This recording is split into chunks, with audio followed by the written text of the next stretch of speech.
Kita akan mereview materi uji statistik F. Ya, pertama kita bahas dulu perbedaannya dengan pengujian hipotesis yang sebelum-sebelumnya. Pada materi pengujian hipotesis, kita mempelajari uji rata-rata dan uji beda dua rata-rata, yang dimana di situ parameter yang kita perhatikan adalah rata-rata atau mean, atau dalam simbolnya adalah mu. Ya, jadi kalau yang uji rata-rata itu apakah mu-nya sama dengan sekian, misalnya mu-nya sama dengan 50 kah, atau tidak sama dengan, atau kurang dari, atau lebih dari 50, seperti itu. Sedangkan untuk uji beda dua rata-rata, kita membandingkan dua populasi, jadi akan ada dua rata-rata populasi, mu1 dan mu2. Berarti, apakah mu1 sama dengan mu2, apakah tidak sama dengan, apakah kurang dari, atau lebih dari, dan seterusnya. Nah, sekarang pada uji statistik F, itu parameter yang kita perhatikan adalah variansi. Varians atau secara umum bahasanya adalah variasi. Seberapa bervariasi sekumpulan data. Nah, di sini yang kita perhatikan adalah varians atau bentuk kuadrat dari simpangan baku. Jadi, pada pengujian ini, pengujian hipotesis tentang varians itu mirip dengan uji beda dua rata-rata. Akan ada dua populasi yang mau kita bandingkan. Ketika dua arah, maka H1-nya tidak sama dengan, ketika satu arah itu bisa kurang dari, bisa lebih dari. Di mana sigma itu adalah simpangan baku. Sedangkan kalau sudah dikuadratkan, sigma kuadrat seperti ini, itu berarti adalah varians. Jadi sigma kuadrat 1, ini berarti varians dari populasi 1, sigma kuadrat 2 varians dari populasi kedua. Nah, di sini kita menggunakan tabel F.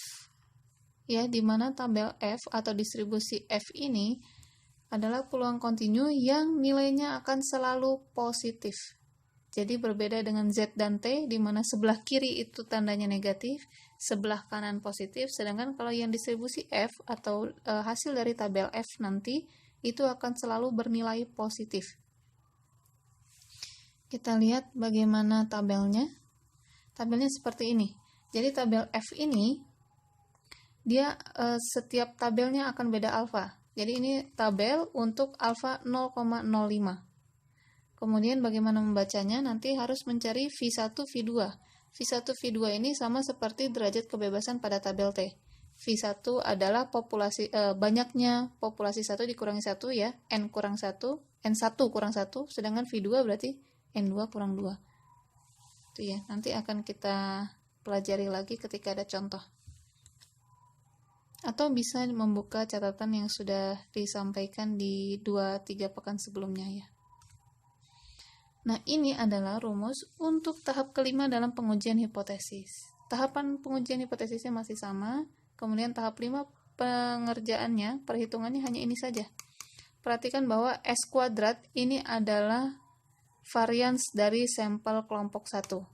S2 kuadrat itu berarti varians dari sampel kelompok 2. Perhatikan rumusnya itu adalah S dikuadratkan. Jadi kalau di soal itu sudah dalam bentuk kuadrat, jangan dikuadratkan lagi.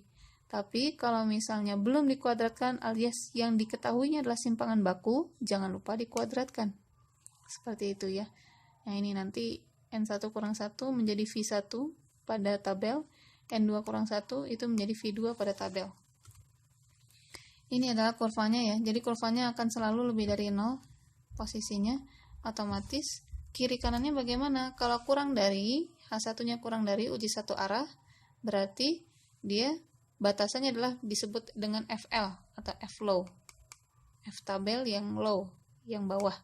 Sedangkan untuk yang lebih dari, itu menggunakan FU. Nanti ada rumusnya ya.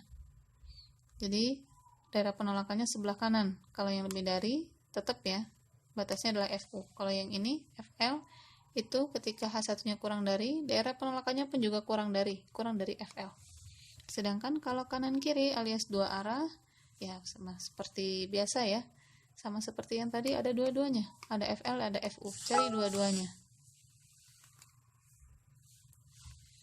Dan jangan lupa untuk uji dua arah selalu alfanya dibagi 2. Kalau yang dua arah, kalau satu arah tidak perlu dibagi 2. Ini rumusnya. Jadi kalau FU itu kita tinggal perhatikan pada tabel F. Ya, kita lihat V1-nya adalah N1 kurang 1, V2-nya adalah N2 kurang 1. Tinggal cari di tabel F. Kemudian FL-nya itu adalah 1 per FU bintang. FU bintang dengan alfa yang sama, posisi N1 N2-nya dibalik, maaf. Posisi V1 V2-nya dibalik. Jadi yang V1 itu menjadi denominator, sedangkan yang V2 itu menjadi numerator. Jadi kebalikan dari FU untuk V1 dan V2-nya. Ya, ini tinggal contoh-contohnya saja ya. Nanti bisa kita pelajari di tugas yang latihan soal yang nanti diberikan.